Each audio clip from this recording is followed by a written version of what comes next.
Saludos queridos amigos oyentes y apasionados de la historia del mundo hispano, de esta historia común a muchos pueblos iberoamericanos. Una historia que tratamos sin revisionismos, ni tabúes, ni miedos y sin complejos. Gracias por escuchar Hispano sin Complejos.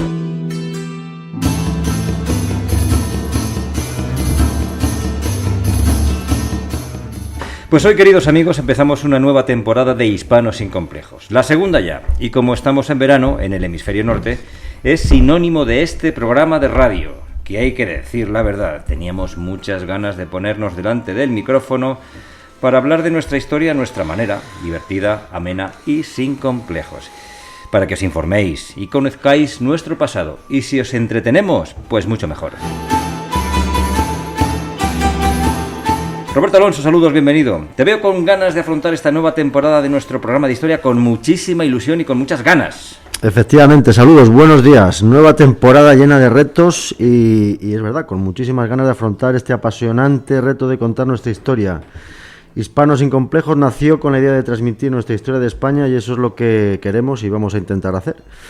Ahora que parece en los tiempos que corre que todo lo que suena historia de España con sus logros y proezas suena a no sé qué, por decirlo así suavemente, no está de más que programas como este traten de difundir lo que fuimos e hicimos para saber cómo afrontar retos venideros como sociedad.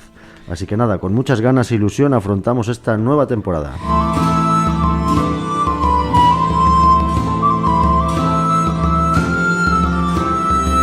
Y es que la temporada anterior hicimos unos grandes programas de radio, modestia aparte.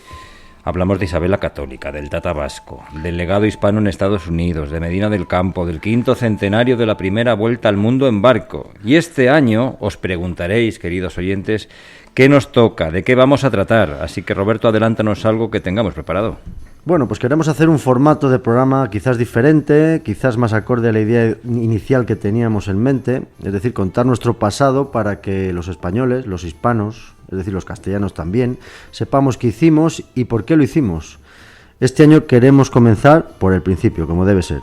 Asturias, Covadonga, Don Pelayo, la Reconquista, el Reino de León, el Reino de Castilla, qué palabra Raúl, Castilla, figuras relevantes como Alfonso VI, Alfonso VIII, Rodrigo Díaz de Vivar, el conde Fernán González, las Navas de Tolosa y luego algún programa como el del año pasado. Estarán otra vez con nosotros nuestros amigos de Texas, Alfonso Borrego, Víctor Andrés Urbano y Ricardo Danel y quizá la sorpresa de realizar un programa de la historia local de Valladolid con el convento de San Francisco como telón de fondo para hablar de Colón y de un irlandés muy español. En fin, que iremos descubriendo cosas muy interesantes y algo que todavía no está cerrado del todo. Pero en fin, no adelantemos acontecimientos.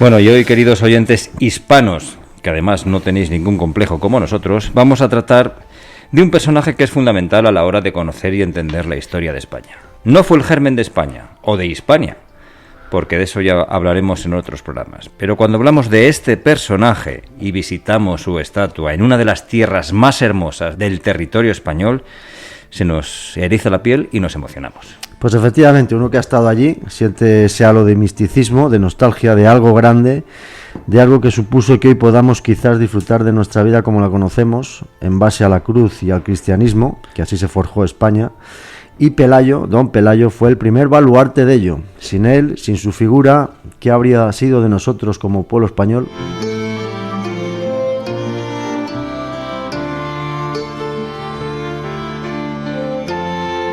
¿Podría considerarse a Pelayo el primer rey de España?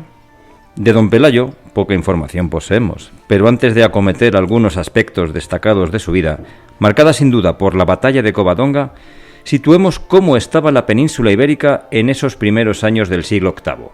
Hablemos de los visigodos.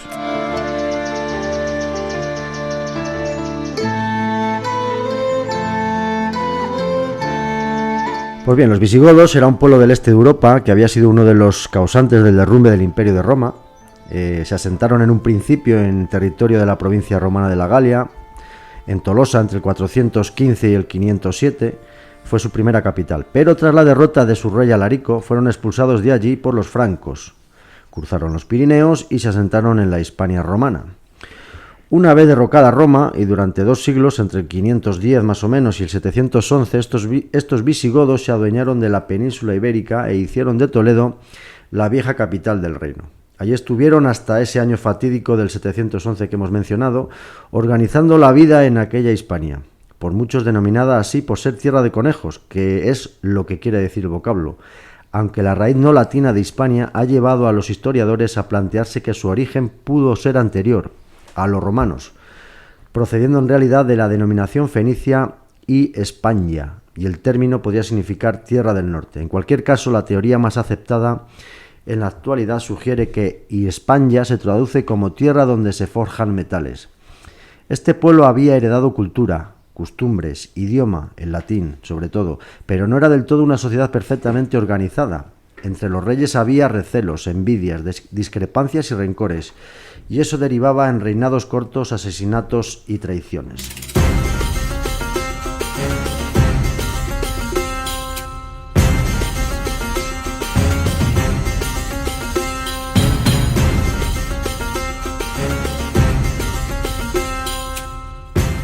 Pero en el año 711, ¿qué sucede?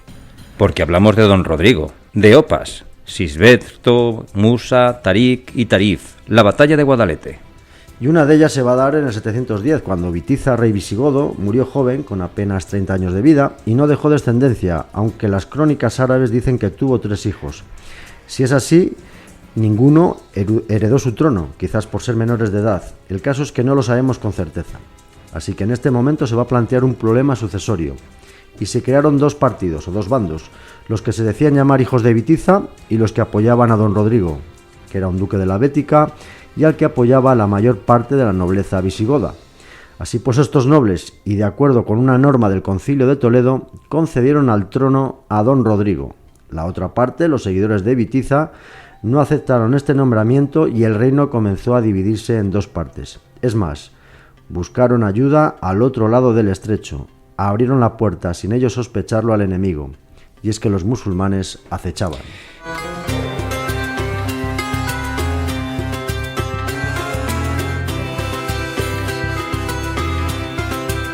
Y es que al otro lado del estrecho de Gibraltar, lo que son las cosas, unos cuantos moros ya islámicos y que iban llegando desde la península arábica con pretensiones de gran expansión, en la arena de la playa de la Dalia, en la actual Marruecos, pensaban en cómo cruzar el estrecho de apenas 14 kilómetros de longitud. Uno de ellos, un tal Musa, gobernador de estas tierras, había oído de las bondades de Hispania, campos fértiles con grandes y ricas cosechas de vid, trigo, olivos, un agua pura y cristalina y la hermosura de sus mujeres. Y es que un poderoso estímulo en las conquistas islámicas fue la captura de mujeres para emplearlas como objetos sexuales. Ahí estaban las conocidas yaguaris, que eran esclavas y que daba a los poderosos prestigio y rango social. Además, también este Musa sabía de ciudades prósperas como Córdoba, Mérida, Toledo y lugares con minas de oro, plomo, cobre, mercurio y estaño. Todo esto agravado por la ayuda pedida y solicitada a este tal Musa por el bando de Witiza. Le habían pedido socorrer a este bando para derrocar a don Rodrigo e intentar poner en el trono a Áquila II. Por tanto, Musa ordenó a Tarif que tomara 400 soldados bajo sus órdenes y cruzara el estrecho para ver las opciones de acometer el objetivo de Hispania. Tarif llegó a lo que hoy es la punta de Tarifa, va a recorrer la zona de Algeciras y lo va a saquear, para regresar a Marruecos y decir a Musa que aquello es fácil de tomar. Musa analiza toda la información y va a mandar a Damasco las explicaciones precisas para proceder a la invasión de la península ibérica. Y así, en abril del año 711, Tarik, junto a 9.000 soldados bereberes, desembarcan en la punta de Tarifa y Gibraltar, saquean la zona y comienza la presencia islámica en España durante 7 siglos. España sería musulmana hasta el año 1492.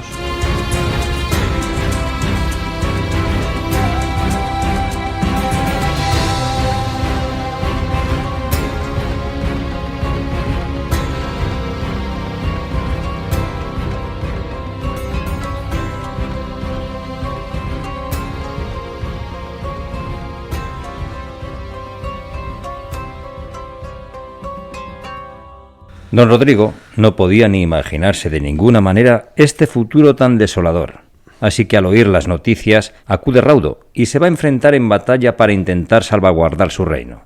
Y al parecer en las proximidades del río Guadalete, el día 19 de junio de 711, se libra la famosa batalla en la que las huestes árabes derrotan a las tropas visigodas y comienzan a quedarse con España.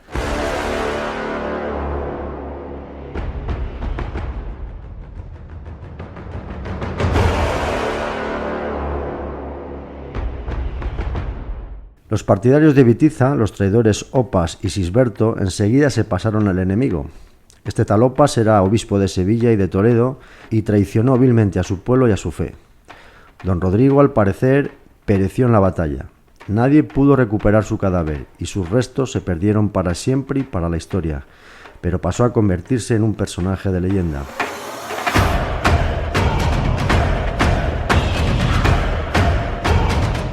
En los meses siguientes, los sarracenos controlaron Sevilla, Écija, Córdoba, Mérida y Toledo, y otra parte del ejército musulmán tomó Málaga y Granada.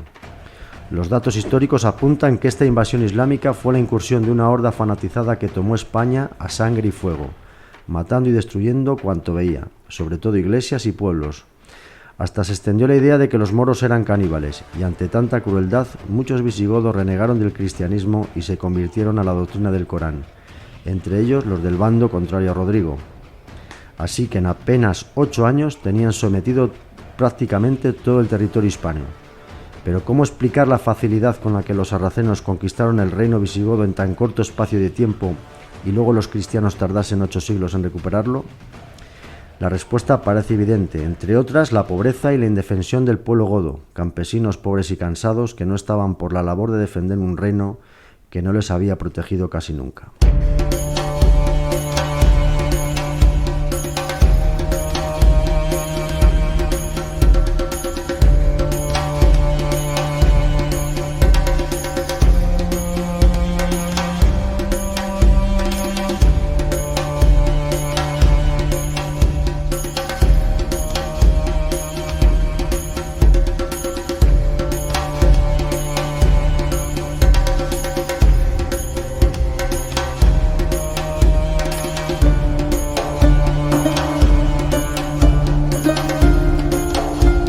Así que allá en las montañas del norte, en la región cantábrica, en Covadonga, lugar donde nace el reino de Asturias, aparece y emerge un personaje histórico y legendario, Don Pelayo.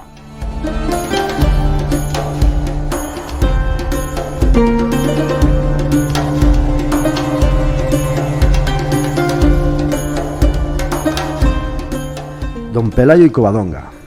Pues bien, no sabemos ni la fecha ni el lugar de su nacimiento. Las crónicas dicen que era hijo de un alto noble visigodo que en la crónica albeldense se identifica como Bermudo, sobrino de don Rodrigo, mientras que en la crónica de Alfonso III lo identifican como el duque Fáfila o Fávila, de estirpe regia. Debido al asesinato de su padre, las relaciones de Pelayo con Witiza no fueron buenas, y el rey le desterró de Toledo, para posteriormente refugiarse en el norte, en Asturias, donde su familia al parecer debía tener propiedades. Al llegar al trono Rodrigo, Pelayo recuperó su posesión. Es probable que estuviese en la derrota de Guadalete y que fuese uno de los tantos soldados godos que se retiraban a toda prisa hacia el norte perseguidos por las tropas de Tarik. Finalmente, tras un periodo del que no sabemos nada, vuelve a aparecer en Asturias. Pero, ¿cuáles son los motivos que llevaron a Pelayo a rebelarse? La crónica que apuntamos de Alfonso III nos da una versión completa, seguramente romanceada, con gran parecido al triángulo formado por don Rodrigo, Florinda la Cava y su padre don Julián.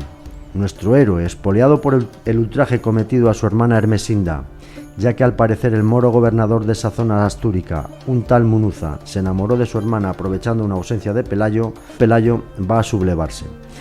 Y es que este tal Munuza, llamado Uthman ibn Naisa, gobernador de la llamada Regio Asturiensum, estando en Gijón se va a enamorar de la hermana de don Pelayo, y para alejar a Pelayo del norte y tener campo libre con la hermana, Munuza le va a enviar a Córdoba, tiempo que el gobernador musulmán aprovechará para seducir y engañar a la hermana de Pelayo y casarse con ella. A su regreso, Pelayo mostró su disconformidad, se declaró en rebeldía y se escondió en las montañas, donde fue reconocido por los nativos astures como su líder. Nuevos estudios nos sitúan ante un panorama muy diferente. Parece ser que la negación a seguir pagando impuestos fue uno de los detonantes de la rebelión de don Pelayo y sus seguidores, que llevaría a una rebelión armada abierta. Nacía así en este instante el reino de Asturias y Pelayo fue nombrado su líder, y aparece en el horizonte Covadonga, en el año 722.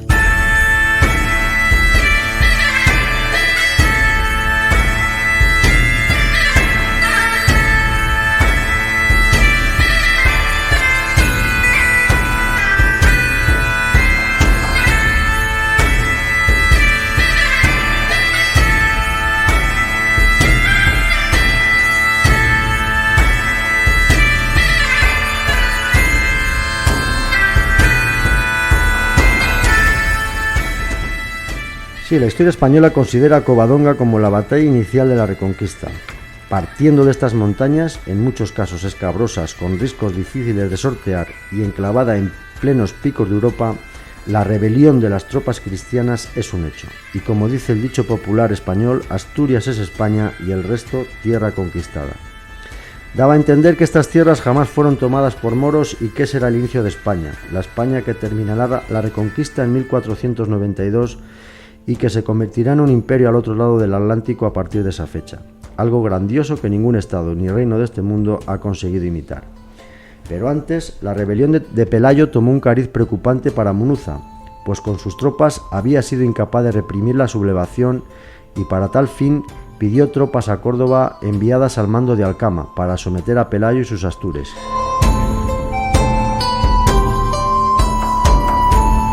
Así que llegamos al año 722. Hace 11 años que los moros han invadido la península y el viejo reino godo, heredero de Roma, se ha hundido. El Islam domina sin oposición alguna en Hispania, hasta que nuestro héroe Pelayo, y en este año del 722, da una respuesta definitiva para comenzar a cambiar las cosas. Conocedor del norte, de las montañas Astures, Pelayo se va a refugiar muy cerca de Cangas de Onís, en la cueva que llaman de Covadonga, es decir, en la cueva dominica o cueva de Nuestra Señora. Parece ser que ese lugar era un recinto sagrado desde tiempo inmemorial, con gran devoción a María, porque contaban los lugareños que allí se apareció la Madre de Dios. Para conocerlo allí y sucedido, tenemos que acudir a la crónica de Alfonso III, en sus dos versiones, y a una crónica musulmana que, si bien es tardía, del siglo XVII, parece beber de documentación musulmana de la época de la batalla. Así pues, la cosa sucedió más o menos así.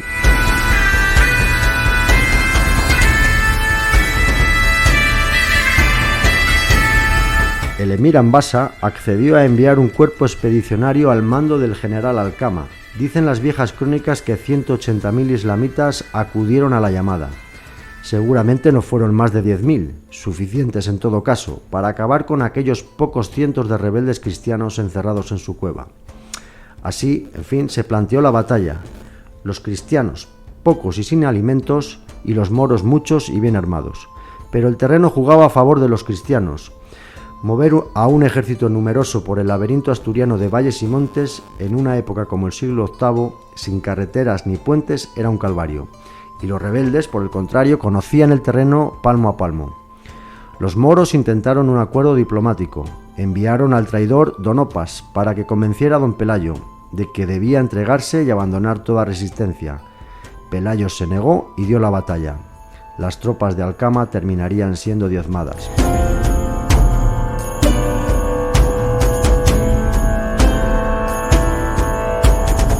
La crónica de Albelda, fechada en 881, en tiempos de Alfonso III, lo relataba así. Pelayo estaba con sus compañeros en el monte Auseba y el ejército de Alcama llegó hasta él y alzó innumerables tiendas frente a la entrada de una cueva. El obispo Opas subió a un montículo situado frente a la cueva y habló así a Rodrigo. Pelayo, Pelayo, ¿dónde estás? El interpelado se asomó a una ventana y respondió. Aquí estoy. El obispo dijo entonces. Juzgo, hermano e hijo, que no se te oculte como hace poco se hallaba toda España unida bajo el gobierno de los godos y brillaba más que los otros países por su doctrina y ciencia, y que sin embargo, reunido todo el ejército de los godos, no pudo sostener el ímpetu de los ismaelitas. ¿Podrás tú defenderte en la cima de este monte? Me parece difícil. Escucha mi consejo. Vuelve a tu acuerdo, gozarás de muchos bienes y disfrutarás de la amistad de los caldeos.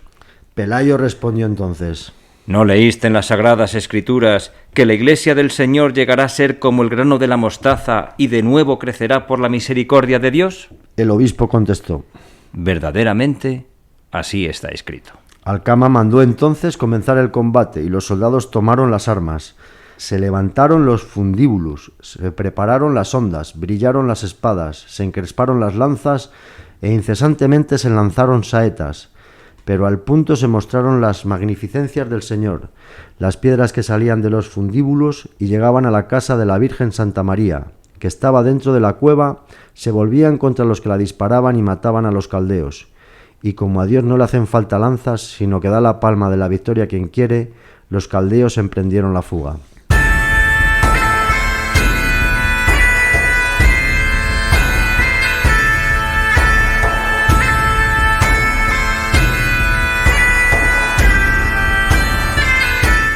Esta crónica no es la única versión de los hechos de Covadonga que ha llegado hasta nosotros. Hay otra, la versión mora, que es sustancialmente distinta.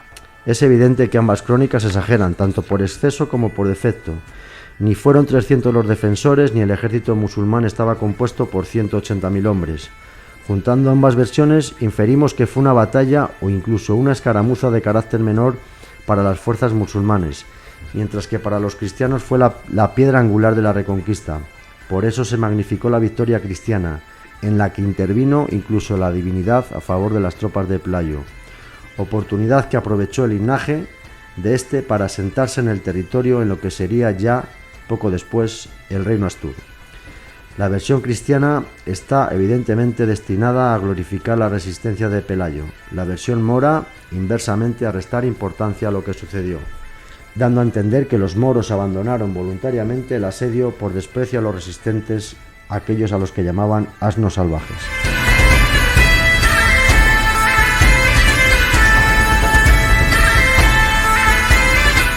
¿Quién tiene razón? ¿Qué versión está más cerca de la verdad? Imposible saberlo, sin embargo, el desarrollo posterior de los acontecimientos indica que los moros fueron, en efecto, derrotados, ya que el general Munuza abandonó Asturias. Pero...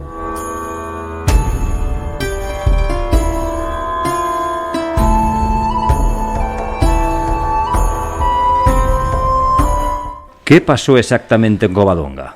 Pues que los pocos cristianos, sin organización y experiencia militar, pero fuertes y bien situados en su terreno que conocían al dedillo, fueron atacados por un grupo más numeroso de moros, pero aunque con gran capacidad militar, no sabían ni conocían el terreno. Estos, tal vez, habrían podido obtener la victoria si se hubieran limitado a un asedio para matar de hambre a los rebeldes, pero llevados probablemente del desprecio que sentían hacia aquellos asnos salvajes, cometieron el error de atacar. Un error, sí, porque mover ejércitos por un paraje como aquel, montañoso y para ellos desconocido, era arriesgarse al colapso. Ese motivo legendario de que las flechas moras, al llegar hasta donde estaban los cristianos, daban la vuelta y volvían sobre los atacantes, admite una interpretación más realista. Cuando se lanza una flecha hacia arriba es difícil mantener la puntería, eso sin contar con que las flechas, rebotando en la piedra, volverían a caer por pura ley de gravedad. Y un ejército así, tan desordenado, atacado desde lo alto por piedras y flechas, incapaz de responder y de moverse, muy bien pudo ser desarbolado por la carga de unos pocos hombres decididos que actuaran sobre un solo punto, como dice la tradición que hizo Pelayo. Sorprendidos, los moros trataron de retroceder hacia terreno llano, en la campa de Cangas, inútilmente. En esa carga cuenta asimismo la tradición que murió Alcama, el jefe musulmán, y que cayó preso don Opas, el obispo traidor del que nunca más se supo.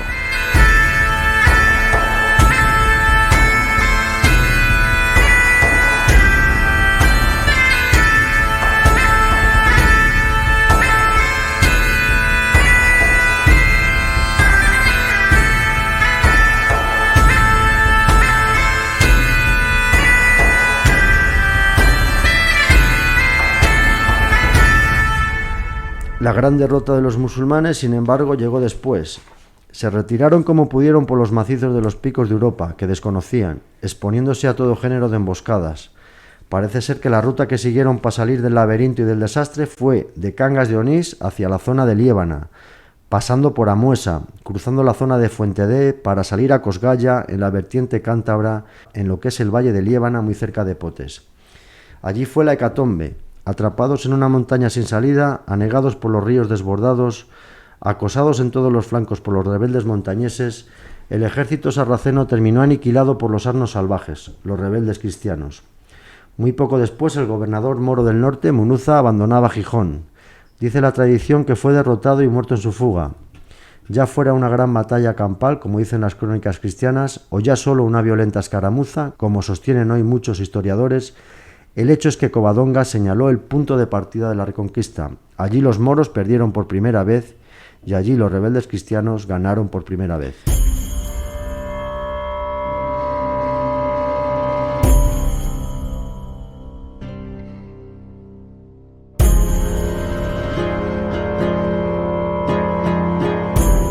Y Asturias se convirtió en el primer reino de España.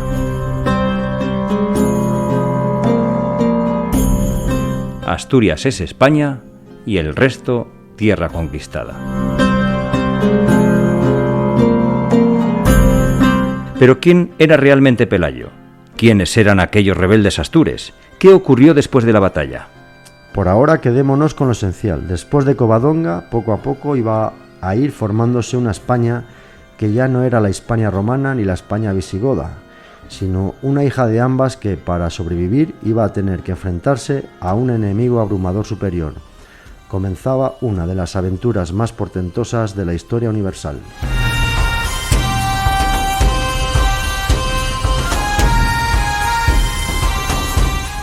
El final de don Pelayo. Ya vimos anteriormente cómo don Pelayo pudo tener parentesco con don Rodrigo, más que nada por eso de la leyenda, y seguir la continuidad de la Hispania visigoda, con la España cristiana que comenzaba a forjarse después del 722. Debemos puntualizar que Asturias ya tenía condición de provincia según los concilios celebrados por los visigodos, y que uno de los nobles asturianos pudo ser el duque de Fávila, padre de don Pelayo, que era un noble con algo de poder por esta zona. También vimos cómo Pelayo pudo combatir junto a don Rodrigo en Guadalete. Una vez consumada la derrota en el año 711 y amenazada a Toledo por los musulmanes, Pelayo no se va a dirigir hacia Narbona, como hubiera sido lo normal y como hacían muchos de los hispanos visigodos, sino que se dirige a Asturias buscando refugio entre sus familiares, es decir, entre amigos y clientes de su padre. Luego Pelayo se casó con Gaudiosa, mujer de la zona del valle de Liébana, cuando acudía a comerciar con caballos, y pudiera ser que tuviera posesiones en la zona de Pola de Siero y Piloña. Y conocemos la historia de su hermana Imunuza.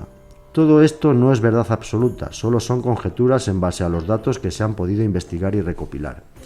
También vimos cómo la batalla de Covadonga se produjo por la exigencia musulmana de que los asturianos tributaran con impuestos y con mujeres rehenes, y esto no debía gustarles demasiado. Además, a don Pelayo le van a salir aliados y amigos, cristianos de la zona que abrazaban la cruz y el cristianismo como forma de vida para combatir el Islam. Ahí emerge también el personaje del duque Pedro, un hispano, cántabro, que secunda la sublevación. Por eso Pelayo se hizo fuerte en Covadonga, en el área oriental de los picos de Europa, junto a las montañas cántabras y en otras zonas montañosas de la cordillera. Y como dice José Javier Esparza en su libro La gran aventura del reino de Asturias, así comenzó la Reconquista. Después de la batalla, con los moros en fuga, lo que Pelayo tiene en las manos no es propiamente un reino, es más bien un conglomerado de territorios sin organización, sin estructura política digna de ese nombre y sin más elemento de cohesión que la voluntad de no someterse a un poder extranjero. Pelayo, instalado en su modesta corte de Cangas de Onís, podía sentirse heredero de la vieja corona goda, o quizá no, eso no lo podemos saber. Pero objetivamente representaba la prolongación de la vieja legitimidad romana, goda y cristiana, y hay que suponer que no faltarían cerca de él monjes y sacerdotes para explicárselo. En todo caso, la construcción del reino será tarea para la generación posterior. Asturias, 722. Un puñado de nuestros antepasados se encuentra dueño de un territorio al que hay que dar forma. Unos son terratenientes de origen godo, otros son montañeses que comparecen con sus clanes y sus familias. Desde el principio, o quizá con el tiempo, todos se reconocieron en la cruz y en la oposición al poder islámico. Así empezó la portentosa aventura de la Reconquista. Y después de Covadonga...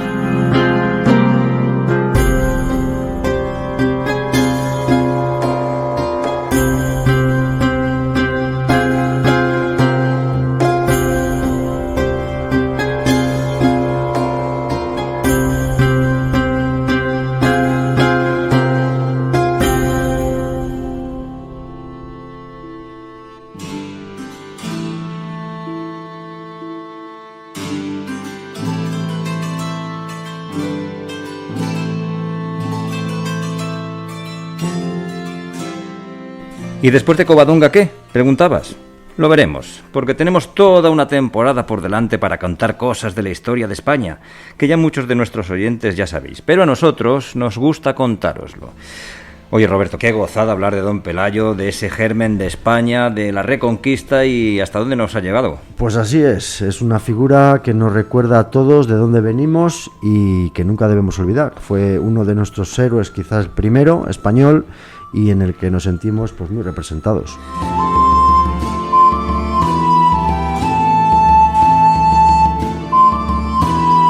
Bueno, pues Roberto, yo creo que como emulando la figura de Don Pelayo, vamos a reconquistar las ondas, vamos a reconquistar los micrófonos y a conquistar y seducir a nuestros oyentes, que son nuestro último motivo, para que nos escuchéis y nos mandéis vuestros mensajes.